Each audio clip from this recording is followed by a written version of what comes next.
Selamat pagi murid-murid. Apa khabar hari ini?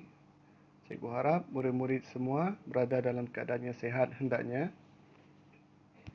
Jadi hari ini kita akan sambung pembelajaran kita dengan subjek sains tahun 3. Tajuk kita pada hari ini adalah makanan seimbang.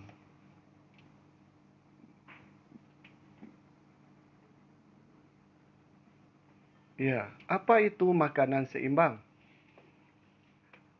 Murid-murid tahu tak makanan seimbang itu apa? Okey, mari kita lihat apa makanan seimbang. Okey.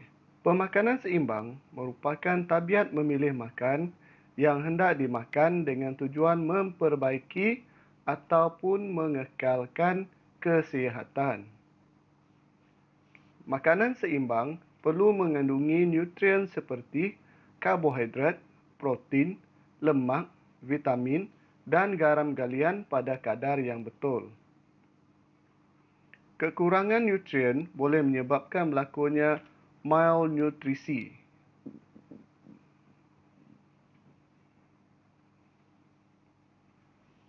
Okey, bagaimanakah kita boleh memastikan makanan yang kita makan itu seimbang? Adakah murid-murid tahu?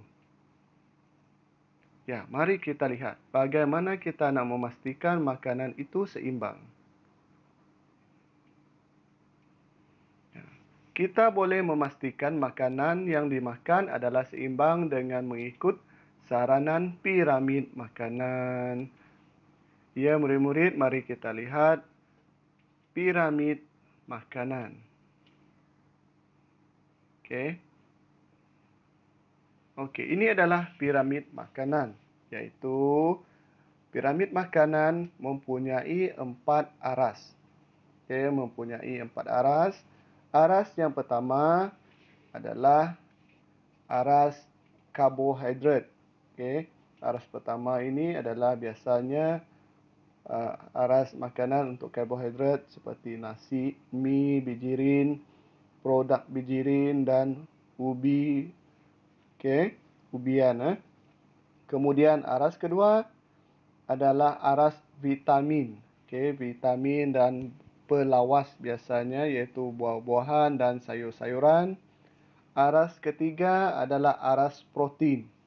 Makanan yang mempunyai banyak protein iaitu ikan, ayam, daging, kekacang, susu dan produk tenusu. Kemudian aras yang keempat adalah makanan yang mengandungi lemak, minyak, garam dan gula. Kalau kita tengok di sini, aras pertama haruslah dimakan secukupnya mengikut keperluan. Aras kedua pula harus dimakan banyak. Harus dimakan banyak, dan aras ketiga harus dimakan dengan sederhana. Dan aras keempat hanya makan sedikit sahaja. Mari kita lihat seterusnya. Makanan yang seimbang. Mari kita lihat gambar ini. Adakah makanan yang ditunjukkan di dalam gambar ini seimbang? Bagaimana kita nak memastikan makanan ini seimbang? Makanan yang seimbang haruslah mengandungi semua kelas makanan dalam jumlah yang mencukupi. Mari kita lihat. Aras pertama iaitu aras makanan yang mengandungi karbohidrat. Kita tengok terdapat nasi yang mewakili aras yang pertama. Kemudian makanan yang berada di aras kedua, kalau kita tengok di sini, terdapat buah semangka dan juga sayur-sayuran. Itu yang mewakili aras yang kedua.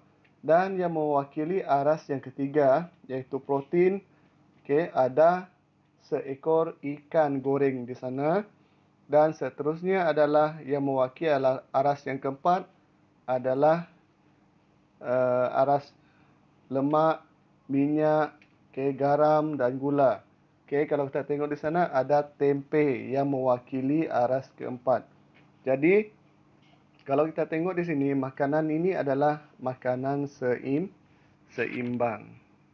Okey. Okey, kesan makanan tidak seimbang. Mari kita lihat apakah kesan makanan yang tidak seimbang jika kita tidak makan dia. Okey, mari kita tengok. Sedapnya ayam goreng ini. Okey. Gambar itu menunjukkan seorang budak makan makanan yang terlalu berlemak. Okey, makanan goreng ini makanan yang mengandungi lemak yang tinggi. Okey, kita tengok apa yang berlaku kepada dia. Okey, badan dia semakin besar dan gemuk. Gambar ini pula menunjukkan seorang budak makan makanan yang manis.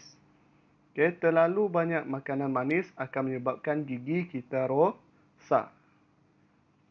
Seterusnya adalah makanan budak yang tidak suka makan sayur. Dan akhirnya, apa yang berlaku?